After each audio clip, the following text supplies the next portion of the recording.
वंदे मातरम वो गीत है जो राष्ट्रीय गीत है कि जिसे वंदे मातरम कह कर के हमारे स्वतंत्रता संग्राम सेनानी अपनी जानों का बलिदान दिया करते थे और फलस्वरूप देश आज़ाद हुआ। अब मैं कहना चाहता हूं कि इन 150 सालों के अंदर जब आज़ादी के समय हमारे हीरो जो हमारे जिनकी वजह से हमें आज़ादी मिली वो वंदे मातरम कह कर के अपनी जानों का बलिदान किया करते थे, तो आज आखिर इन 150 सालों के अंदर ऐसा कौन सी चीज़ पैदा हो गई जिसमें आप ये कह रहे हैं कि वंदे मातरम गाने वाले मुर्दा कौम हैं या वंदे मातरम जो है कहीं इबादत में आता है। मैं स्पष्ट करना चाहता हूँ कि वंदे मातरम ईश्वर की प्रार्थना में नहीं आता है, बल्कि वंदे मातरम का जो मतलब है उसका अगर आप उसके डिक्शनरी आप देखेंगे तो आएगा परिक्रमा के अंदर, वंदना के अंदर। ऐ माँ हम तुझे सलाम करते हैं, हम तेरी वंदना करते हैं, हम तेरी रेस्पेक्ट करते हैं।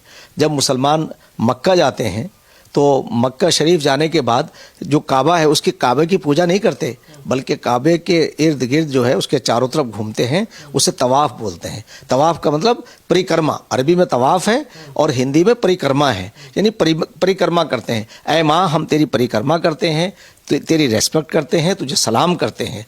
और ऐ माँ हम तेरा, और ये भी उसके अंदर छुपा हुआ है, ऐ माँ हमारा संकल्प है, हम तेरे सीने को कभी छलनी नहीं होने देंगे। हम वो सपूत हैं जो तेरी कोख से हमने जन्म लिया है, तो हम तेरी कोख की गरिमा को बनाए रखेंगे।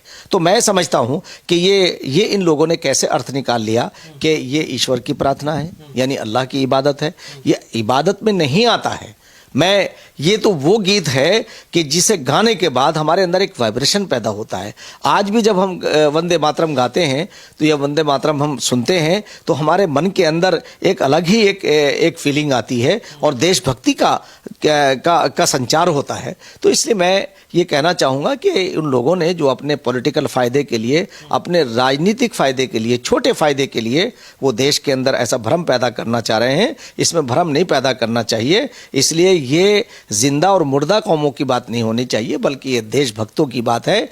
जो देशभक्त होगा वो अपने आप अपने देश से मोहब्बत करेगा, अपने देश के लिए बलिदानी होगा। तो इसलिए मैं वंदे मातरम की इस बहस को यहाँ ला करके पूरा करना चाहता हूँ कि वंदे मातरम ईश्वर की ना इबादत में आता है, न इसमें अल्लाह की इबादत का कहीं अंसुर है, बल्कि ये धरती माँ जिस भारत माँ से हमने जन्म लिया है, उस भारत माँ, उस धरती की रेस्पेक्ट है। आप वृंदावन जाते हैं, वृंदावन जाने के बाद आप परिक्रमा करते हैं और वहाँ उसके आप चक्कर लगाते हैं, तवाफ़ करते हैं उन तमाम चीज़ों का जहाँ श्री कृष्ण भगवान पैदा हुए हैं। तो मैं ये बात इसलिए कहना चाह रहा हूँ, ख़ास तौर से मुसलमानों से कहना चाहता हूँ कि इन लोगों की राजनीतिक महत्वाकांक्षाएं हैं। राजनीतिक महत्वाकांक्षाओं को सामने रखते हुए ये लोग फैसला करते हैं बगैर, यानी एक पार्लियामेंट के अंदर अगर खड़ा होना पड़े उसकी रेस्पेक्ट में तो ये खड़े नहीं होते हैं, उसी को जज्बाती तौर से पार्लियामेंट जीत के आ जाते हैं। ऐसे भी हमने वाक़यात देखे हैं। तो मुसलमानों के अनएजुकेटेड होने का फ़ायदा उठाया जा रहा है। वो बेचारे उन्हें इन तमाम चीज़ों के बारे में मालूमात नहीं है। और मैं ये भी कहना चाहूँगा इस मौके पर कि आज के नेता हों या कल के नेता हों मुसलमानों के, उन्होंने एजुकेशन पे काम नहीं किया।